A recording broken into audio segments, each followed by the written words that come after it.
Olá, eu sou o Jefferson Santos e hoje vamos começar a nossa série sobre resistência e as terapias contra o câncer. Por que será que é tão difícil tratar o câncer? Porque muitos deles acabam desenvolvendo resistência e acabam ocorrendo a recidiva. Mas antes, like no vídeo para fortalecer o canal e se inscreva para continuar apoiando os nossos conteúdos. Então, sem mais, vamos para a aula!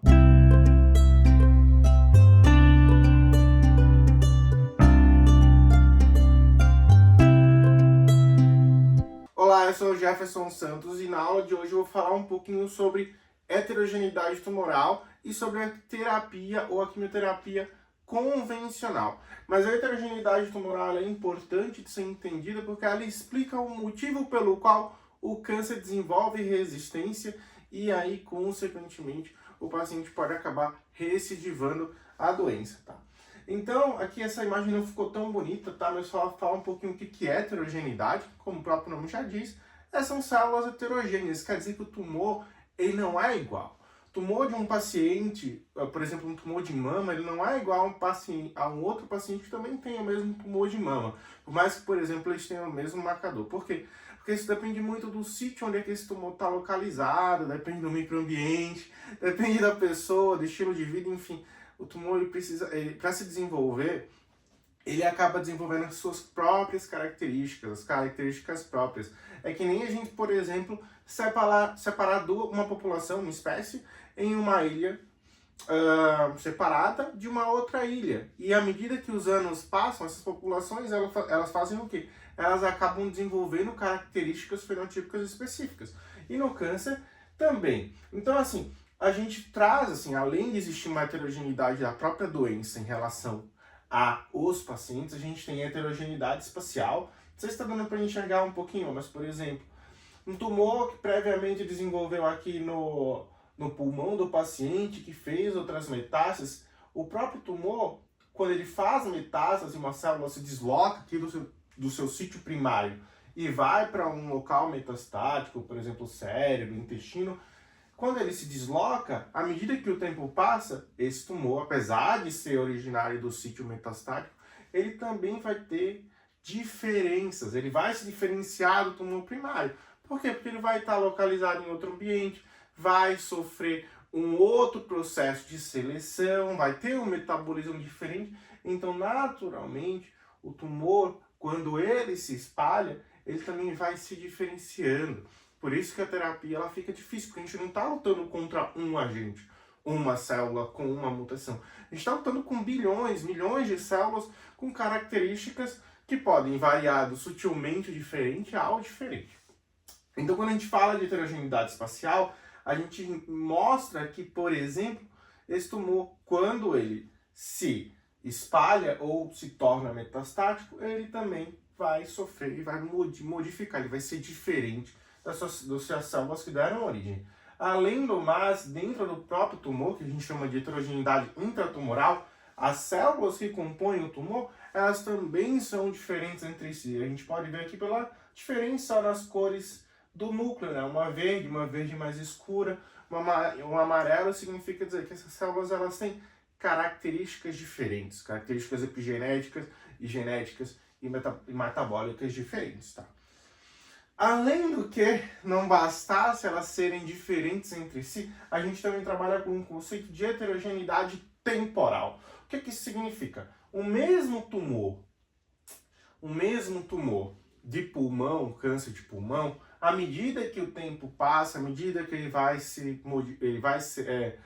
sofrendo pressão seletiva, vai invadindo o tecido, ele vai também, à medida que se divide, modificando as suas características. Então, um tumor de hoje, a partir de amanhã, as células elas têm uma mudança fenotípica, elas continuam se alterando porque ela é um ser vivo, ela se divide. E quando a célula se divide, ela também modifica sua genética e sua epigenética. Enfim, já vi trabalhos, por exemplo, em que à medida, por exemplo, que a célula divide, ela entrega mais organelas para algumas células do que para outras, por exemplo, ou passa alguns genes ou genes mais defeituosos para uma outra célula e fica só com os genes que faz ela ganhar ou faz ela ganhar em fitness ou em desenvolvimento. Então, a célula tumoral, ao longo do tempo, ela também desenvolve e modifica suas próprias características. Então, quando a gente para e analisa nesse quadro, como é que é tão difícil tratar um câncer? Por que é tão difícil tratar um câncer? Porque é mesmo um tumor de pulmão que a gente tem uma terapia, por isso que a gente utiliza no esquema quimioterápico diversos agentes quimioterápicos para tentar pegar todas essas subpopulações. Mas, eventualmente, essas células podem ter desenvolvido algum mecanismo de resistência ou algum outro mecanismo que impeça que essa célula seja destruída pelo quimioterápico. Então, a grande questão da resistência à quimioterapia é devido à heterogeneidade do tumor, principalmente heterogeneidade intratumoral e também essa heterogeneidade temporal que faz o tumor se modificar. Ainda mais quando a gente coloca na terapia, esse tumor ele acaba sendo, por exemplo, quando a gente acaba induzindo, colocando, fazendo uma terapia nesse paciente, as células que sobrevivem, elas também vão passar por um processo de seleção, mas ainda mais que essa seleção, ela também vai passar por um processo adaptativo, inclusive um processo de adaptação epigenética, porque a epigenética, ela não precisa sofrer uma mutação necessariamente para que ocorra alguma alteração, ela só precisa se adaptar ao ambiente, tá? Então, ficando entendido aqui, eu vou passar para o próximo. Essa figura, ela mostra bem aqui, né, desse artigo aqui publicado em 2019, mas que uma massa tumoral, ela não só tem células tumorais. Uma massa tumoral é composta de milhares de células, principalmente do microambiente, como leucócitos, como células do estroma, como fibroblastos, adipócitos. A gente tem um tumor, uma massa tumoral que também é composta por células normais. E essas células normais, elas também têm a capacidade de induzir mudança fenotípica nas células. Então, quando a gente acaba analisando uma massa tumoral, o que a gente percebe? Que se a gente conseguir sequenciar cada uma dessas células só da massa tumoral, o que a gente iria perceber? Que cada uma dessas células ia ter uma genética ligeiramente diferente, uma transcriptômica relativamente diferente também, ou seja, com RNA mensageiro diferente, e resultando, obviamente, em proteínas diferentes. Então, isso faz com que cada uma dessas células ela tenha um perfil de sensibilidade a um quimioterápico específico também diferente, obviamente, não é cada uma delas, mas essas subpopulações estariam relativamente diferentes e isso faria com que esse tumor se tornasse cada vez mais difícil de ser tratado. A gente, quando pensa em resistência, a gente sempre olha para a genética e acúmulo de mutação, mas não é só o acúmulo de mutação que vai fazer essa diferença. Claro que a genômica e a transcriptômica tem um papel fundamental e cada vez que essa célula se divide, ela gera mais instabilidade genética que acaba levando ainda mais mutações. Mas a epigenética, que aqui não está, mas no próximo slide vai estar, tem um papel crucial tanto na transcriptômica quanto também na proteômica, na geração de proteínas. Então, se a gente tem uma alteração epigenética que vai aumentar, por exemplo, a expressão de um oncogene, a gente pode induzir mais proliferação celular. Se a gente tem uma epigenética, por exemplo, que inibe, por exemplo, a transcrição de proteínas de reparo, a gente vai ter menos proteínas de reparo e essas células vão continuar, por exemplo, também a proliferar. Se a gente tiver uma epigenética, por exemplo, que aumenta a proteína de reparo contra agente quimioterápico, o que acontece quando o agente quimioterápico for lá e causar o dano no DNA? Esse dano vai ser corrigido pelas proteínas de reparo, como por exemplo a MGMT, quando a gente utiliza a temozolomida em pacientes com glioblastoma, o mecanismo de resistência é o quê? É o aumento da expressão da MGMT, é uma alteração de proteômica também.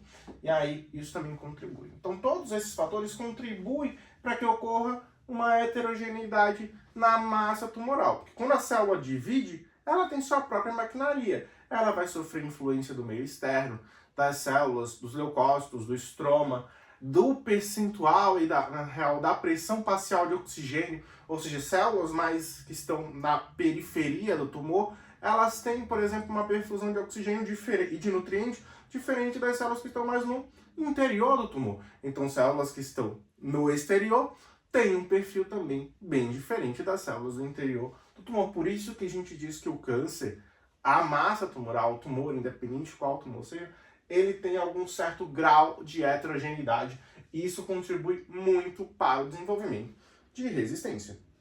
E aqui eu trago aquela imagem clássica dos Hallmarks of Cancer, que ele traz aqui os principais marcadores do tumor, né? Mas a gente tem que pensar o que realmente pesa. Quando a gente analisa, por exemplo, nos marcadores, que entrou inclusive no último artigo aqui, a reprogramação epigenética, que é essa reprogramação de aumentar ou diminuir a expressão de algumas proteínas. E isso é fundamental para desenvolvimento de heterogeneidade do tumor. A gente tem também os outros marcadores, né, como a habilidade de evadir o sistema imune, imortalidade replicativa. E aí também a gente tem aqui, ó, resistência à morte celular, regulação do metabolismo celular também é importante para gerar heterogeneidade tumoral. E também, ó, devido à epigenética e também devido à instabilidade genômica e à mutação, né? Porque quanto mais a célula divide, mais ela tem a sua genética instável, ela vai gerar ainda mais mutações e aí a gente consegue também desbloquear um fenótipo mais plástico, principalmente por causa da reprogramação epigenética. Nós seres humanos, a gente não tem muito essa capacidade de se adaptar. A gente, sei lá, viaja, muda de país, vai para um país com uma cultura diferente e a gente se adapta, muito também por causa da nossa epigenética. E isso também acontece com as células tumorais.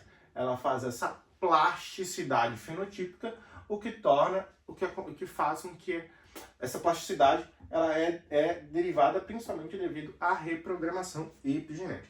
Então esses fatores em si, eles já ajudam a aumentar a heterogeneidade dos tumores, é a principal característica do porquê a célula tumoral acaba se tornando tão resistente. Então aqui eu trago um exemplo, né, que a gente tem uma massa tumoral, uma massa relativamente heterogênea, a gente faz um protocolo, uma quimioterapia, pode fazer com agente alcoolante, taxano, vincristina, enfim, cada tumor ele tem uma terapia específica ou um protocolo específico. A gente faz aqui uma quimioterapia, vamos dizer que, sei lá, fez ciclofosfamida, vincristina e só, por exemplo. Quando a gente ataca essas células, a gente está utilizando, por exemplo, quimioterapia diferente, né, com mecanismo de ação diferente. A gente está usando, por exemplo, uma vincristina que vai ali atuar nos microtúbulos, impedindo a divisão celular, e a gente vai ter uma ciclofosfamida que vai estar ali atuando como agente alquilante de DNA e vai causar destruição, que vai causar quebra do DNA. Então, depois que ocorreu o tratamento, o que acontece? Algumas células são sobreviventes porque elas resistiram de alguma forma, ou elas promoveram o efluxo do medicamento, ou também corrigiram ou repararam o DNA que foi quebrado, enfim. Células conseguiram sobreviver, e quando essas células elas voltam a proliferar, ela gera recidiva, né? O tumor volta a crescer porque agora a gente tem um pool de células mais heterogêneas e um pool de células que também se tornaram resistentes àquele tratamento, já que essas células desenvolveram características que a tornam resistente ou tolerante à terapia. E aí por isso que gera a recidiva. A recidiva nada mais é do que na primeira resposta, onde ocorreu remissão clínica do paciente, a gente teve a sobrevivência de pequenos grupos de células ou pequenas subpopulações resistentes, que aí elas continuam a se proliferar e a doença acaba recidivando e voltando. Tudo bem?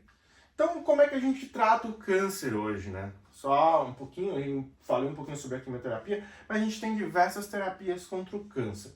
A gente tem a hormonioterapia, que a gente pode utilizar aí, principalmente para câncer de mama, câncer de testículo, que são aqueles antagonistas dos receptores hormonais, como, por exemplo, a bicatulamida, como, por exemplo, o anastrozol, que são medicamentos que vão atuar ali a nível mais hormonal.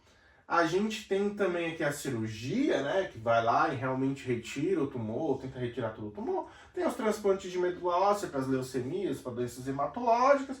Tem a terapia-alvo, que vai ser uma das que a gente vai comentar nas próximas aulas a radioterapia e também a imunoterapia, que também é uma terapia-alvo, né? Não deixa de ser a terapia-alvo. E a gente tem como centro, como cerne, a quimioterapia, que a gente ainda acaba utilizando muito para os pacientes, que acaba funcionando, na maioria das vezes, primeira linha, ou primeira e segunda linha de tratamento, ou combinado com outras técnicas, como por exemplo com a cirurgia e com a radioterapia, para a gente ter uma eficácia maior para o tratamento desses pacientes, né? Na maioria das vezes a gente acaba fazendo uma quimioterapia, por exemplo, neoadjuvante, para diminuir o tamanho do tumor e a gente conseguir tentar fazer uma cirurgia e depois da cirurgia ainda faz uma quimioterapia adjuvante para tentar eliminar todas as células, tá? Ou combina, além de cirurgia e radioterapia, dá para também combinar com terapia-alvo ou com imunoterapia. Transplante de medula também é possível combinar quando a gente está fazendo o condicionamento desses pacientes com quimioterapia para depois fazer um pré-transplante. Mas esse estoura, assim, uma das bases do tratamento para a maioria dos cânceres hoje em dia, tá? E aí, da terapia convencional que eu trago aqui para vocês, são esses medicamentos, né? Eu trouxe só um exemplo básico, né? Esses medicamentos, porque qual a grande característica dos medicamentos quimioterápicos convencionais? Eles atuarem em alguma fase do ciclo celular, ou na mitose, no G1, na S ou na G2. Então a gente tem aqui os inibidores de microtúbulo, que são os alcaloides da vinca e os taxanos, como por exemplo vincristina, paclitaxel.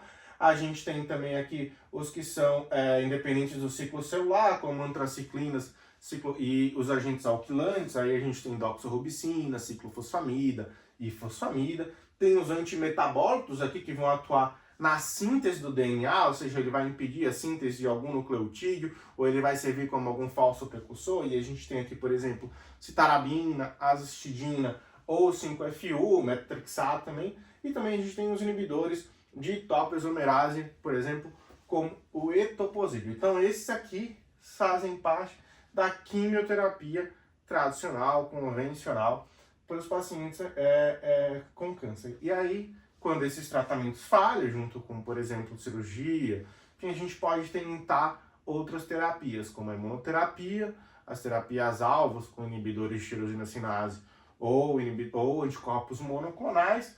Por fim, também a gente tem terapias com as CAR T-cells. E esses são os assuntos das próximas aulas, né? A gente vai conversar um pouquinho sobre os inibidores de tirosina sinase, sobre os anticorpos monoclonais e também sobre as CAR T-cells. Bem, então é isso, pessoal. Agradeço muito a atenção de todos vocês. Um forte abraço. Deixem um like se gostaram do vídeo e até a próxima aula. Tchau, tchau.